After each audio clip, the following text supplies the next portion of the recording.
1 or 2 tablespoons of ground flaxseed,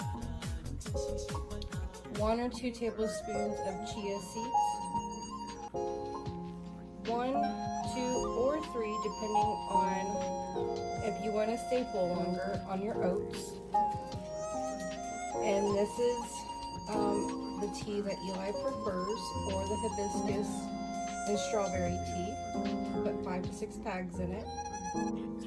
And then we do the cucumber, mint, and lemon. So 3 lemon, 1 long cucumber, and a whole mint package. And then this is what Eli's turnout for his smoothie is.